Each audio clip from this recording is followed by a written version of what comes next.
Narito po ang News TV Quick Response Team sa May Marilao, Bulacan, kung saan sa mga sandaling ito nga po ay sa kabila ng pagtila ng ulan ay nananatili namang baha ang ilan sa mga parte ng bayang ito.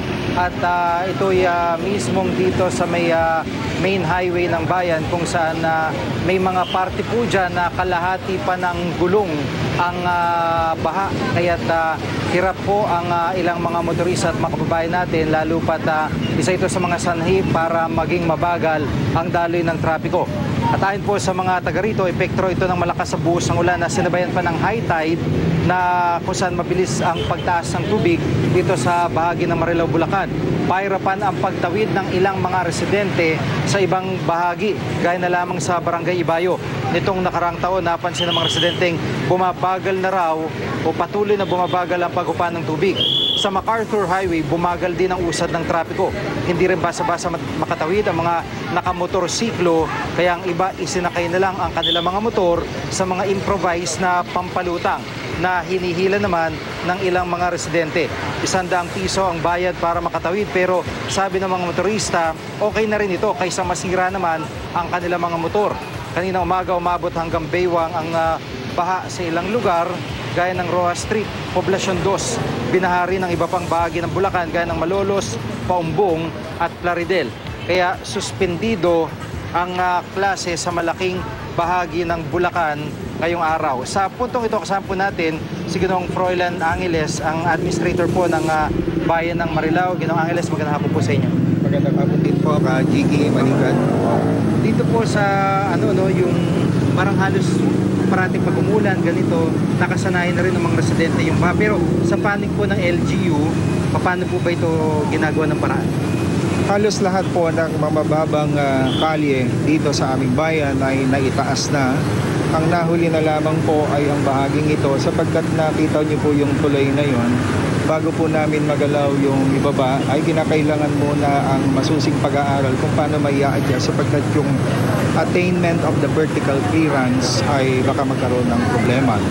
So, alam ko po ay nakaplano ng lahat po ito na magkaroon ng pinaka-level na kalsada, nang sa ganon ay pag dumarating ang katulad nito ay hindi nakaka-hamper ng aming mobility at business as usual ika nga dapat.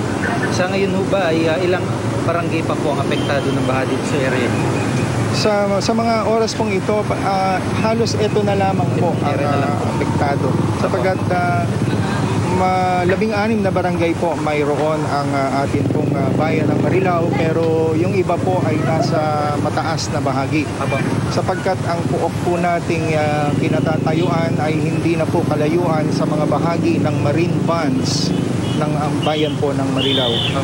So kaya matatawag po namin na talagang itong area na ito ay yung mga low-lying areas ng bayan ng Marilao. Pag ganito may mga naipunan ng tubig baha at medyo nagtatagal, paano ba hindi ba tumataas yung kaso ng dengue o ibang pagkakasakit po dito sa area? Sa awa naman po ng Diyos ay hindi naman po kami nakakaroon ng ganong problema rito. Kung meron man pong mga dengue outbreak ay hindi po dahil sa baha. Kung hindi talagang maaaring maraming damo o maraming tubig na hindi napapansin na pinagbibridan ng mga lamok na dengue. Pero sa ngayon po wala po kami. Kung meron man po isolated cases po siya. Kung tumataas yung tubig dito sa kalakasan po ng paglan, gaano po yung kumbaga maximum na nararanasan po ng mga kababayan natin? Halos pagka po yung maximum nawawala po yung kulay dilaw na yan. Doon sa ganun po kataas. Yung Ondoy po ang pinaka-worst na nangyari dito. Na hindi lang naman po kami, kundi maraming bahagi ang lumubog. At bilang Panghuli, yun nga po, paano po ang plano dito ngayong, kumbaga, isang lugar na lang to yung kadalasan binaba. Ano po ang plano po ng LGU? Sa ngayon po, ang amin pong pinututukan ay ang pagkakaroon ng pumping station para ma-pump out yung tubig na ito papunta sa ilog. Kaya lang po, hindi tayo pwedeng mag-pump out agad ng tubig nang hindi muna naisasaayos yung gravity wall at yung river wall na kung saan ay dapat babakuran muna yung side ng ilog, sapagkat kung hindi po tayo makapagbobomba ng tubig palabas kung wala pong harang. So parang yun yung pinaka-rinsa, yung pinakaharang para pagka nagbomba ka ng tubig ay takbo lang sa ilog at hindi na siya muling babalik dito.